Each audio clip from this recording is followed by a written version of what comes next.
Good afternoon, everyone. I am your second reporter for this afternoon. My name is Rosel L. Perez. My report is to discuss the other motivation theories. The next theory is expectancy theories. Expectancy theories suggest that people will be motivated when they expect that their efforts will result in desirable outcomes. Expectancy theories hold that before people exert effort, they engage in rational calculation of expected performance in rewards and an assessment of how much those outcomes matter to them. In order to be motivated to act or perform their job, employees must perceive that their efforts are likely to lead to good performance. According to Victor H. Broom, 1964, there are three important concepts to understanding human motivation. Number one is balance. It refers to the strength of a person's desire for a particular outcome. Balance is the importance that the individual places upon the expected outcome. For the balance to be positive, the person must prefer attaining the outcome to not attaining it. For example, if someone is mainly motivated by money, he or she might not value offers of additional time off. Next, expectancy. It is the occasion that a person makes between actions and outcomes. Broom stated the following: whenever an individual chooses between alternatives which involves uncertain outcomes, it seems clear that his behavior is affected not only by his preferences but also by the degree to which he believes these outcomes to be probable. Next, force. The combination of balance and expectancy. The stronger the balance or value of the reward, the stronger the expectancy that a person's effort will be successful and result in the award, the stronger the motivational force to engage in the behavior. Porter and Lawler, 1968, suggests that although employees' effort is determined by both the value placed on certain outcomes and the degree to which people believe that their efforts will lead to these rewards, effort does not always lead to task accomplishment. Expectancy theories go beyond need-based theories of motivation in several respects. First, they introduce a cognitive aspect to motivation that people at work think about the expected payoffs for their efforts. Second, they suggest that motivation involves not just the individual but also opportunities, rewards, and incentives in the work environment. Third, they remind us that different people have different skills and abilities and that people will tend to exert more effort in those areas where they believe they are more likely to perform well. Here is a short video that will show us a key situation to understand more about expectancy theories. Hi, you are watching Broom's expectancy theory. Broom's expectancy theory seeks to explain what motivates people to choose one option over another. Broom's theory is based on three factors. 1. Expectancy. The level of an employee is willing to exert in hopes that the increased effort will result in better performance. 2. Instrumentality. The belief that as you perform well that a valued outcome will be received. 3. Valence. The importance that the individual places upon the expected outcome. Broom concludes that the force of motivation in an employee can be calculated using a formula. Motivation equals to valence times instrumentality times expectancy. Let's make it understand with two situations. I think Arpita has the ability to take our next project. She is doing a good job. Arpita, you did very well in your last project. I will give you one more project tomorrow. If you perform well and finish the project within 7 days, you will be rewarded with promotion. Yes. It's a good opportunity for me. I don't want to miss that. If I work hard, anything is possible. This is known as expectancy. Employee thinks that if she works hard, her effort will lead to better performance.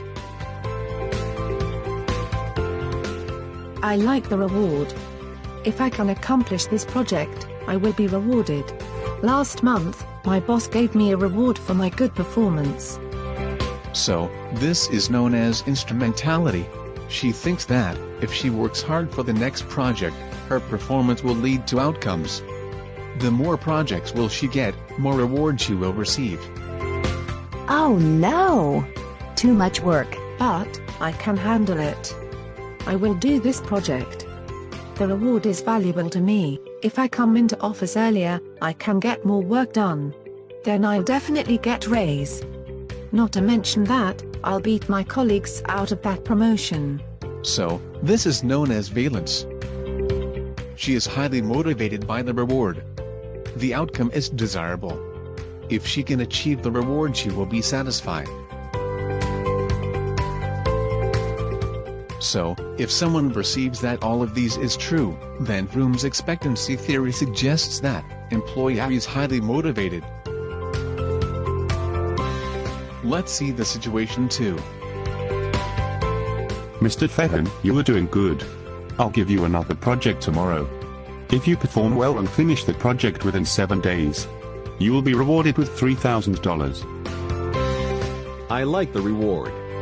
But, will I ever complete the task within a week? Even if I try, I can never complete this project. This is known as expectancy.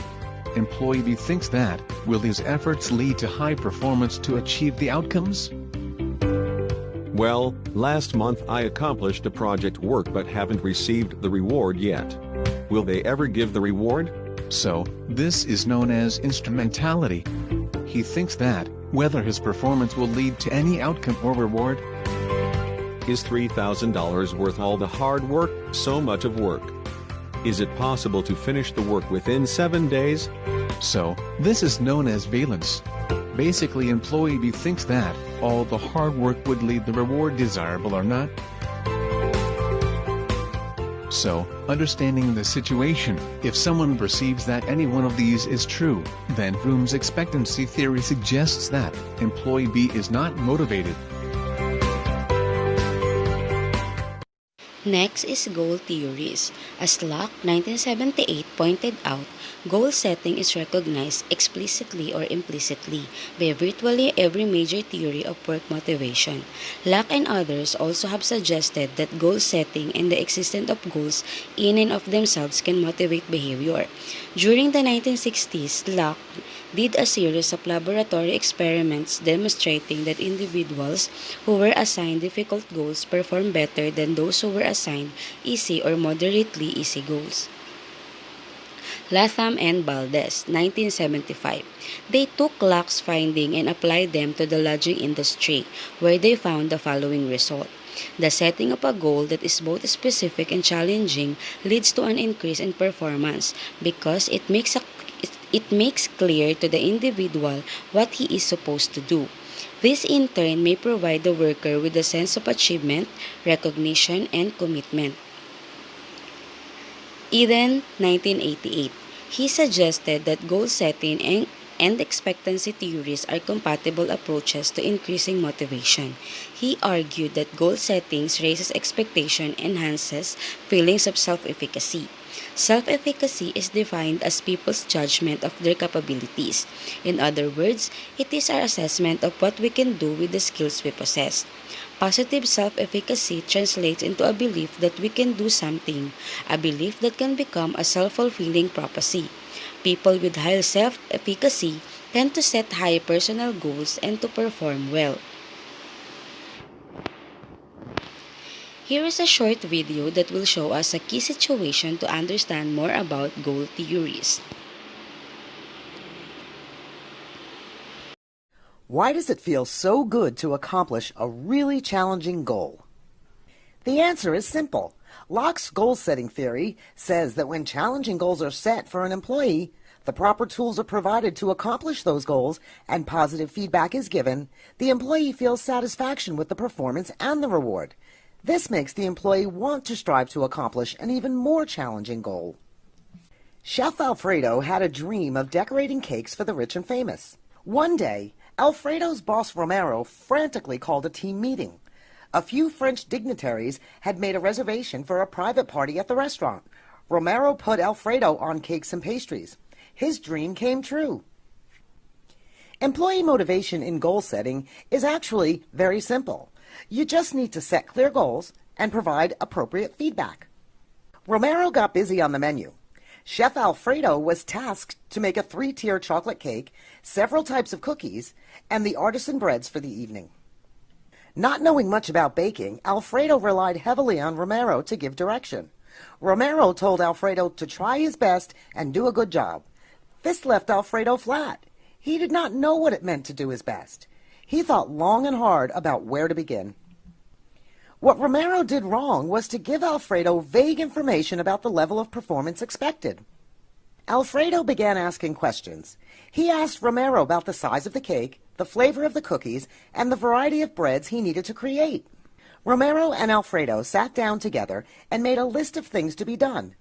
The cake had to be 3 tiers and serve 100 people. 300 dozen cookies in several flavors needed to be baked, and 4 types of bread needed to be baked.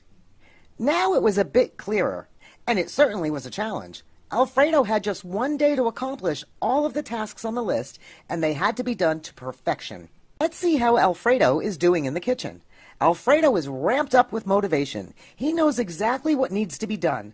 The timeline is set, and the ingredients and equipment are available to him. Alfredo mixes and pours the batter, bakes and decorates the layers of cakes, rolls and cuts the cookies, and kneads and proofs the bread dough. With every bead of sweat on his forehead, Alfredo is completing all of his tasks, albeit not with ease. Finally, everything is baked and presented to the dignitaries. Amidst the cheers and applause, it is abundantly clear that he mastered baking and accomplished the goals he set for himself. The response was so overwhelming, Romero decided to open a full bakery at House of Pasta, putting Alfredo in charge of designing the menu and baking all of the goods. As for the goal-setting model, Alfredo returned to his goal core. A new and challenging set of goals with clear expectations are set. Next theories is equity theories. Equity theories present another model of motivation based on the notion of social exchange. They suggest that people make choices based on their assessments of particular situations before exerting effort to achieve organizational goals. Equity theories suggest that people evaluate this exchange based on what they perceive to be fair or advantageous compared with what others receive or the effort required. Adams, 1965, argued that people's expectations about what is fair or equitable are learned through a process of socialization and comparison of their experiences with those of others. The equity norm suggests that those who contribute more to an organization should receive more rewards. Goodman, 1977. Motivation, according to this model, is a consequence of perceived inequity. Adams also argued that perceived inequity creates a tension in proportion to the magnitude of the inequity. Adams suggested 6 ways of reducing tension and achieving sense of equity. 1. Altering effort. Next, altering outcomes. 3. Changing how people think about effort or outcomes. 4. Living. 5. Trying to affect the efforts or outcomes for others. 6. Changing the standard of comparison. Skinner, 1971. His work focused on what he called operant behavior, or behavior that is controlled by the individual. The question that Skinner posed was how operant behavior can be conditioned so that desired outcomes occur. He suggested 4 approaches. Number 1 is reinforcement. It refers to those consequences of particular action that either increase or decrease the likelihood of the behavior being repeated. 2. Reward. Given the importance of rewards in several of the perspectives already discussed, particularly expectancy and equity theories of motivation, it is useful and important to enhance our understanding of how people respond to organizational incentives and inducements. But remember that rewards do not always or even usually have to be monetary. Other rewards such as recognition, access, more responsibility, awards, and praise can be very important to employees' motivation. 3. Punishment. Punishments are consequences that reduce the likelihood of a behavior being repeated. For example, a stern lecture or reprimand may serve as form of punishment for some workers, but punishment was found to be the least effective approach to operant conditioning because it has an undesirable side effects, for example, resentment and anxiety, and because it does not shape new desired behavior. Skinner also looked at reinforcement schedule and found that intermittent reinforcement works better than giving reinforcement every time a positive behavior occurs. 4. Extinction. Extinction involves the removal of a previously valued consequence. For example, a manager can ignore a worker who previously had responded positively to personal attention. Here is key situation in equity theory and example situation on how to apply this operant conditioning. A second process theory is that of equity theory. Equity theory refers to the perceived fairness in outcomes we receive relative to our contributions and the outcomes and contributions of others. The following illustration of equity theory shows how individuals are motivated. Here, we see two main components, inputs and outcomes. Inputs refer to anything that people give up, offer, or trade to the organization in exchange for outcomes. For example, effort, experience, education, and so on. Outcomes are factors that an organization distributes to employees in exchange for their inputs. So for example, salary levels, raises, recognition, etc. Individuals compare their own outcome-input ratio with that of others. Let us consider an example of a student in OB class. Students' input might be hours spent reading, preparing, attendance in class, attention in class, and so on. Students' outcomes might be learning or grades. Using this example, suppose you study 30 hours for OB's final exam and receive a B-. Now, you know your friend studies for 1 hour for the same exam and received an A+. In such a scenario, you might compare your input-outcome ratio to that of your friend and perceive unfairness. When individuals perceive such unfairness in the workplace, this can affect motivation. Individuals who perceive that they are under-rewarded feel anger and tension. To restore equity, they can try to increase their outcomes for one, for instance talking to the boss or stealing from the company. Or two, they might shrink their inputs, for example reducing intensity and persistence of efforts. What do you think individuals do when they perceive that they are over-rewarded? Do they try to create equity? Well, some individuals may feel guilt and thus respond by increasing their inputs. For example, their intensity and persistence of effort in order to restore equity. In reality though, people often just readjust the way they conceptualize their inputs to make them seem bigger. This is what we call cognitive distortion. Of course, no one really tries to shrink their outcomes.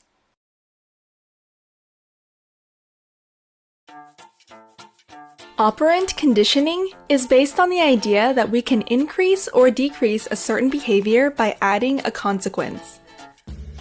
For example, if a dog poops on a carpet, we can either provide reinforcement so the dog does it again, or punishment so the dog stops.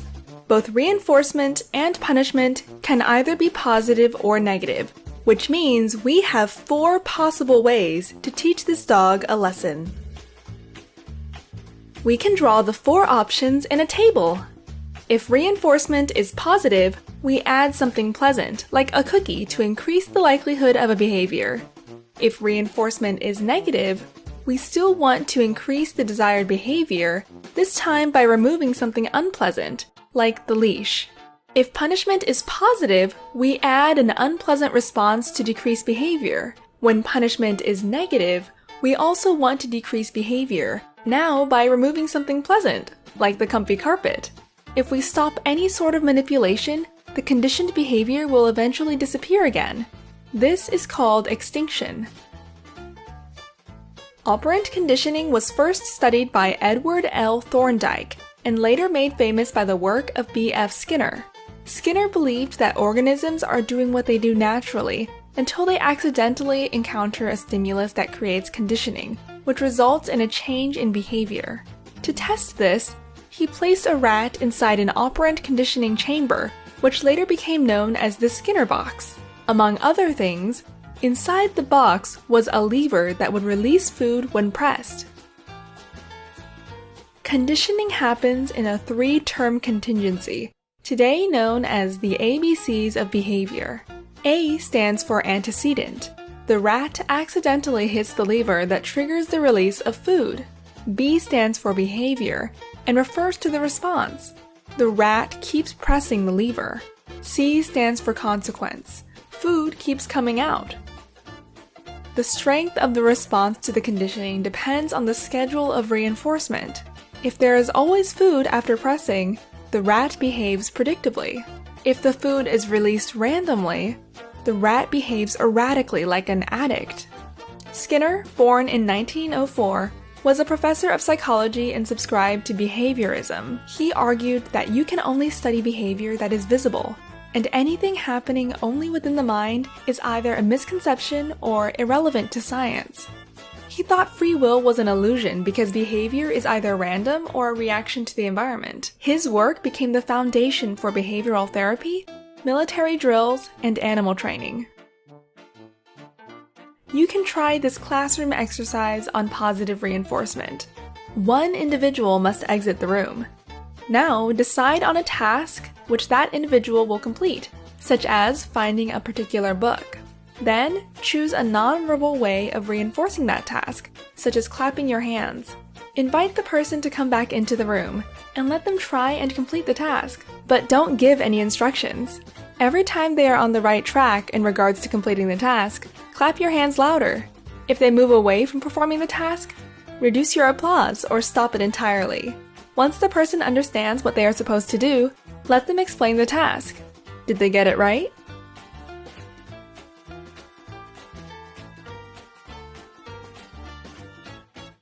Next is participation as a motivator. Likert, 1967. Likert argued that an overall philosophy of management that emphasizes a participative approach is positively related to employee motivation and performance. Workers are motivated by participating in goal setting and the development of rewards, improving methods, and evaluating goal attainment. Participation as a Motivator by Lawler, 1990, is a well-known advocate of participative or high-involvement approaches to management.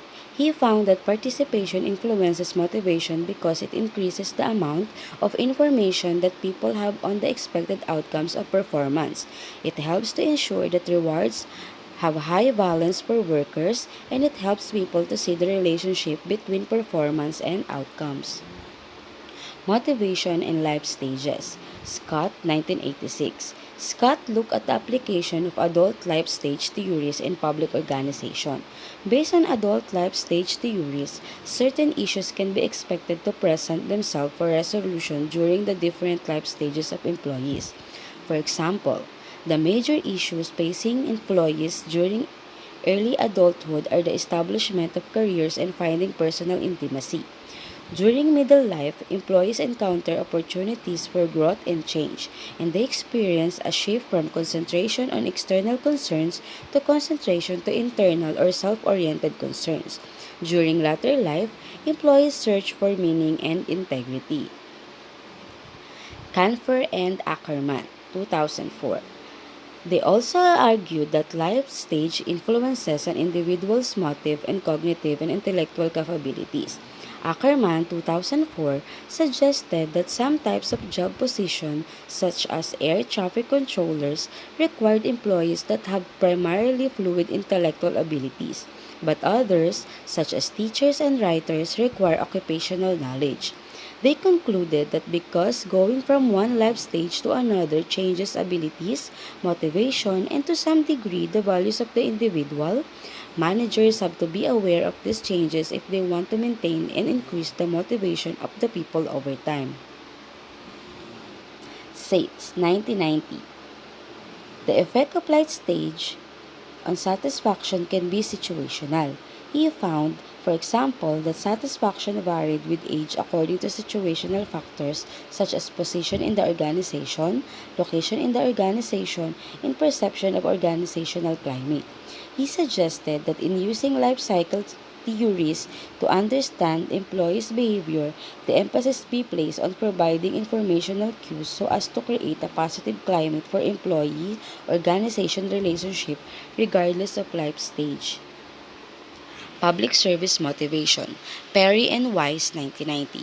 Public service motivation may be understood as an individual's predisposition to respond to motives grounded primarily or uniquely in public institutions and organizations, suggested that public service motives fall into three categories. One is rational. Motives have to do with individual utility maximization. Two, norm-based. Motives are centered on the desire to serve the public and the public interest. 3. Affective. It is from individuals' personal conviction or commitment to the importance of a governmental program, policy, or function. Houston 2005 found that public employees don't usually. Next is public service motivation. Houston 2005 found that public employees don't only talk the talk of public service motivation, they also walk the walk, being more likely to volunteer and become involved with charitable activities than their private sector counterparts. The existence and importance of public service may explain why the motivational tools common in private management may not be as effective in public organization.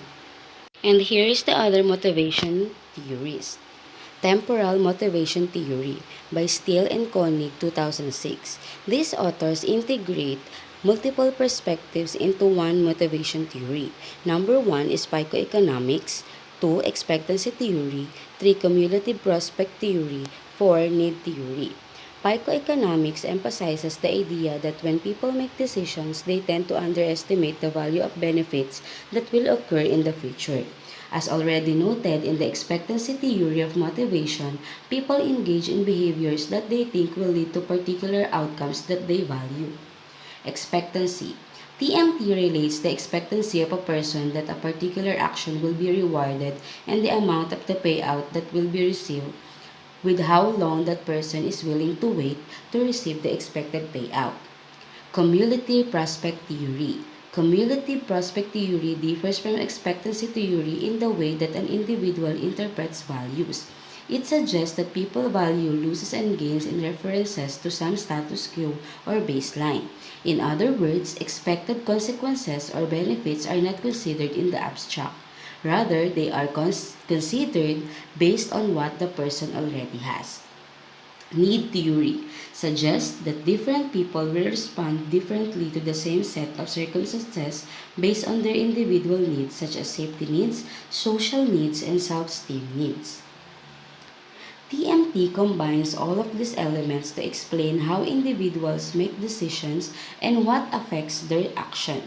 The most important element of this model is the effect of time, which includes a person's sensitivity to the time required to realize an outcome and the anticipated losses and gains. Because people have differing sensitivities to time as well as different desires and needs, they will not react the same way to a given set of circumstances. Thank you and stay. And as I end my part on this report, I want to end this with a short prayer for all of us in case we feel unmotivated. Thank you and stay safe. Nawawalan na ako ng gana.